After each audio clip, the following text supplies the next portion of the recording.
19/9/2024 રોજ એને ડેન્ગ્યુની અસર આવી હતી તો અમે ત્યાં સ્કંદ લાઈફ કેરમાં દાખલ કર્યા હતા. ત્યાં ડૉક્ટર હાર્દિક સંઘાણી હતો જ્યારે દાખલ કર્યા ત્યારે એનો કેસ અટેન્ડ કર્યો હતો અને આખો દિવસ સારવાર થઈ.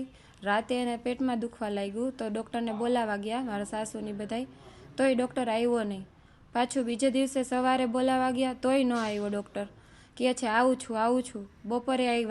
બપોરે ગયા મારા સાસુની ફરીથી અને વધારે તબિયત ખરાબ થવા લાગી તો પણ કહે છે કે હું નથી, 5 મિનિટમાં આવું છે. ડૉક્ટર આવે છે એ તો અમને મળ્યો જ નહોતો ડૉક્ટર તો ખુદ, પણ જે એના સ્ટાફ હતો એ એમ કહેતો હતો કે હમણાં ડૉક્ટર આવે એની પાસે, તોય કોઈ આવ્યું નહીં. જ્યારે ડૉક્ટર ત્યારે હતો જ નહીં, એમ હોસ્પિટલમાં હાજર જ નહોતો.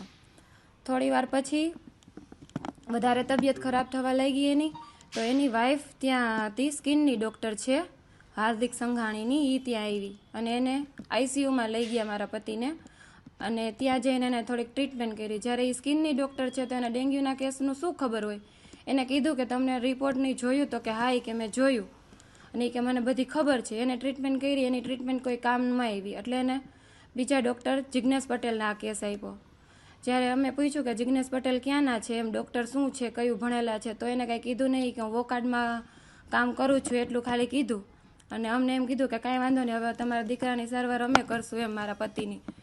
તો કે અમે તો એ વિશ્વાસ નહોતો આવતો કે ત્યાંથી કેમ અહીંયા સુધી પહોંચી શકે. અમે કેટલી વાર કીધું કે અમે બીજે જગ્યાએ લઈ જઈએ એને, એમ અહીંયા ન સારવાર મળતી હોય વ્યવસ્થિત તો કે ના અમે સારવાર વ્યવસ્થિત કરી દેશું, એ કે કાંઈ જરૂર નથી કે. પછી તો અમને કાંઈ ખબર જ ન પડી અંદર જઈને શું કરતો હતો ડૉક્ટરી. પછી જ્યારે રાતે મારા સાસુ ગયા અંદર તો બે એને હાર્ટને પમ્પિંગ કરતા હતા, 2 સ્ટાફના, કોઈ ડૉક્ટર તો હતોય નહીં એની ઉપર. ત્યારે ખબર પડી કે આની તબિયત વધારે ખરાબ છે. ત્યાં તોય અમને તો કાંઈ કહેતા જ નહોતા. પછી તો ડૉક્ટર આવ્યો અને એને એમ્બ્યુલન્સ બોલાવીને લઈ ગયા ત્યાંથી.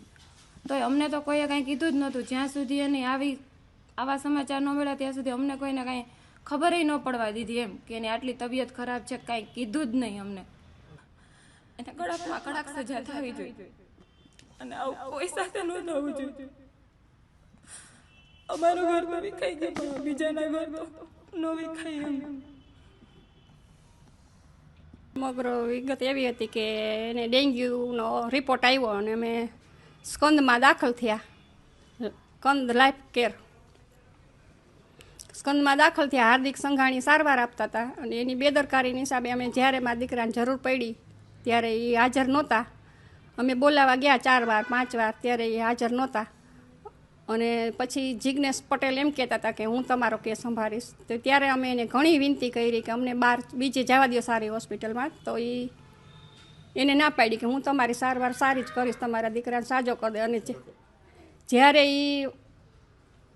એને જરૂર પડી ડૉક્ટરની ત્યારે અમે એને કીધું હતું કે હું વોકાર્ડનો ડૉક્ટર છું, પણ વોકાર્ડના લિસ્ટમાં એનું ક્યાંય નામ નથી, એની ડિગ્રી શું છે એ એને અમને કીધું નથી. તારીખ 19/9/2024 બીજે દિવસે તો પૂરું થઈ ગયું એની બેદરકારીની હિસાબે. અહીંથી તો 2 વ્હીલ ઉપર બેસી ગયો હતો.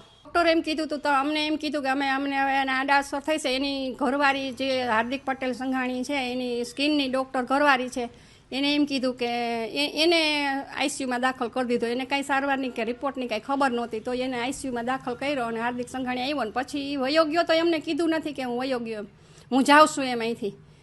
અને પછી હાર્દિક પટેલ આવ્યો, એ કે હું વોકાર્ડમાં નોકરી કરું છું, એ કે હું વોકાર્ડનો ડૉક્ટર છું, પણ વોકાર્ડના લિસ્ટમાં અમે તપાસ કરી તો એનું ક્યાંય નામ જ નથી. એની ડિગ્રી શું છે એ અમને કીધું નથી. એ ચાલુ ડૉક્ટર છે અને મારા દીકરાની સારવાર એને હાથમાં લીધી અને જ્યારે એની જરૂર પડી ત્યારે હાજર નહોતો. એ હાર્દિક સંઘાણી નહોતો હોસ્પિટલમાં અને હાર્દિક પટેલ જિજ્ઞેશ પટેલે નહોતો. એકેય ડૉક્ટર હાજર નહોતા. તમે ડોક્ટરને બોલાવવા ગયા, કેટલી વાર બોલાવવા? 3 વાર 4 વાર બોલાવવા ગયા છતાં ડૉક્ટર હાજર નહોતા થયા. હું ગયો, એને સસરા ગયા, મારા ઘરવાળા ગયા તો એમ કે હમણાં ડૉક્ટર આવે. ડૉક્ટરની બેદરકારી. ડૉક્ટર હોસ્પિટલમાં હતા જ નહીં તો આઈસીયુમાં રાખવાની એને શું, અમને બીજે જવા દેવાતા ને એને રાખ્યો આઈસીયુમાં રાખીને ડૉક્ટર માથે હોવો જોઈએ, પણ એક ડૉક્ટર હાજર નહોતો હોસ્પિટલની અંદર. અંતિમ એના 2 આઈસીયુમાં ડૉક્ટર જ નહોતો એક હાજર. અને જ્યારે એને હૃદયની વધી ગઈ તકલીફ ત્યારે 2 છોકરા એનું હૃદય દબાવતા હતા અને મેં કીધું ડૉક્ટર ક્યાં, તો કે ડૉક્ટર આવે છે, એ કંઈ અત્યારે હોસ્પિટલમાં ડૉક્ટર નથી. સખત સજા થવી જોઈએ. આ હાર્દિક સંઘાણી છે ને, એ ધોરાજીમાં આવા 2 કાંડ કરીને આવ્યો છે. ધોરાજીમાં એને મારીને કાઢ્યો છે. ત્યાં હોસ્પિટલ બંધ થઈ ગઈ, ત્યાં એને 2 જણાને આવી રીતના મૃત્યુ થયું છે. એની સારવાર હિસાબે એને સારવાર નથી આપી પૂરી. પોલીસે બહુ સારું કામ કર્યું છે કે અમે એનાથી ખુશ છીએ કે એને આ ગુનો નોંધો, અને અમારે હવે એને સજા થવી જ જોઈએ, સખત સજા થવી જોઈએ, આકરામાં આકરી સજા થવી જોઈએ. એની હોસ્પિટલ બંધ થઈ જાય, અમારો માળો વીખી નાખ્યો છે.